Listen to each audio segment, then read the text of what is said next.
से ज्यादा। बड़ी खबर, भारत में व्हाट्सएप के 53 करोड़, फेसबुक के 40 करोड़ से ज्यादा यूजर्स हैं और ट्विटर पर 1 करोड़ से ज्यादा यूजर्स हैं। इन यूजर्स के लिए इस वक्त की ये सबसे बड़ी खबर, सोशल मीडिया के लिए केंद्र सरकार की ओर से दी गई डेडलाइन अब कल खत्म हो रही है और सोशल मीडिया कंपनीज को सरकार ने गाइड। हाय फ्रेंड्स, मैं चिराग। जी आप सही सुन रहे हैं। 26 मई 2021 कल के बाद शायद हो सकता है कि आपका ट्विटर, इंस्टा और फेसबुक अकाउंट बंद हो जाए। जी हाँ, आप सही सुन रहे हैं। क्या है पूरी डिटेल, पूरा वीडियो देखिएगा और सब्सक्राइब जरूर कीजिएगा। बेसिकली 3 महीने पहले इंडियन गवर्नमेंट ने तीनों कंपनीज को गाइडलाइंस दी थी कि आप इंडिया में अपना एक कॉन्टैक्ट एड्रेस या एक ऑफिस रजिस्टर कराएं, जहां पे भी कोई कंप्लेंट लिखवाना चाहे पर्टिकुलर किसी कंटेंट के लिए या किसी की पर्सनल इंफॉर्मेशन या इमेज को कोई एक्सप्लॉइट करता है इन प्लेटफॉर्म्स में, तो जहां पे वो रजिस्टर करा सके। या भारत सरकार भी कोई अगर पर्टिकुलर कंटेंट को डिलीट कराना चाहे तो एक कॉर्पोरेट ऑफिस या एक कॉन्टैक्ट एड्रेस होना चाहिए आपका। तो 3 महीने पहले ये गाइडलाइन इशू की गई थी, जो कल 26 मई को खत्म हो रही है, लेकिन अभी तक इन तीनों कंपनियों का कोई भी नोटिफिकेशन या कोई रिप्लाई नहीं आया है। तो ये आप देखिए पूरी इंडिया टीवी की पूरी एक्सक्लूसिव रिपोर्ट डिटेल में क्या है एग्जैक्ट मैटर और क्या।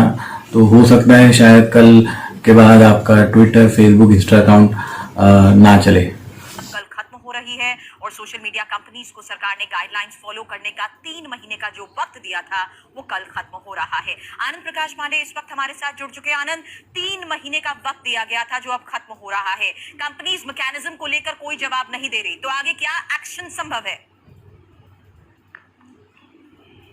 देखिए, जो डेडलाइन दी गई थी भारत सरकार के गाइडलाइन को पालन करने के लिए, उसकी समय सीमा कल खत्म हो रही है। हालांकि कुछ कंपनियों ने कहा है कि उन्हें 3 महीने का वक्त और दिया जाए, लेकिन सरकार ने अभी तक कोई जवाब नहीं दिया है। सरकार का कहना है कि जो पहले 3 महीने पहले ये तय कर दिया गया था कि आपको 3 महीने के अंदर जो सरकार की रिक्वायरमेंट है, यानी कि भारत में आपको अपना कॉन्टैक्ट एड्रेस देना है, अपने अधिकारी नियुक्त करने हैं, ग्रीवांस रिड्रेसल सिस्टम आपको यहाँ पे दुरुस्त करना है और साथ ही साथ अगर कोई कंटेंट हटाने के लिए आपको कहा जाए तो उसकी कंप्लायंस रिपोर्ट भी देनी है। अगर आप ये नहीं कर पाते हो तो आपको भारत में जो एक इम्यूनिटी मिली हुई आईटी एक्ट के 79 जो धारा है उसके तहत, यानी कि अभी उस एक्ट के तहत इन जो प्लेटफॉर्म्स हैं इनको कोर्ट में नहीं घसीटा जा सकता है। इनको इम्यूनिटी मिली हुई है क्योंकि ये जो सोशल मीडिया प्लेटफॉर्म है ये कहते हैं कि हम एक इंटरमीडिएट प्लेटफॉर्म है, यानी कि 2 लोग हमारे माध्यम से कम्युनिकेट करते हैं, उसमें हमारी लायबिलिटी नहीं है। लेकिन अगर इन्होंने सरकार की गाइडलाइन कल तक नहीं मानी तो इनको जो एक इम्यूनिटी मिली हुई है वो खत्म हो जाएगी, सरकार उसको वापस ले सकते हैं। और ऐसे में फेसबुक, ट्विटर, इंस्टाग्राम को अगर किसी को आपत्ति है उनको कंटेंट को लेकर, तो वो इनको कोर्ट में घसीट सकता है। इनके क्रिमिनल लिएबिलिटी यानी कि आपराधिक मुकदमा इनके खिलाफ दर्ज हो सकता है। लेकिन आनंद, जिस तरीके का मैकेनिज्म सरकार की तरफ से बनाने की बात की जा रही थी, 3 स्तरीय निगरानी की बात की गई थी, क्या उसको लेकर इन कंपनीज की तरफ से कोई रिस्पॉन्स मिल पाया? उस पर इनको क्या ऑब्जेक्शन है? देखिए, ज्यादातर जो कंपनीज हैं उनका कहना है कि चूंकि उनके जो हेड ऑफिसेज हैं वो दूसरी कंट्रीज में है, तो वो वहां से उनके अगले आदेश का इंतजार कर रहे हैं। तो इनको 3 महीने की समय सीमा इनको बहुत कम लग रही है। लेकिन सरकार का कहना है कि अगर भारत में आप करोड़ों अरबों का कारोबार कर रहे हो तो आपका यहाँ पर कॉन्टैक्ट एड्रेस क्यों नहीं होना चाहिए? अगर मुझे फेसबुक के किसी कंटेंट से आपत्ति है तो मैं कहाँ जाकर शिकायत दर्ज कराऊं, मैं किस अधिकारी को जाकर अपनी बात कहूँ?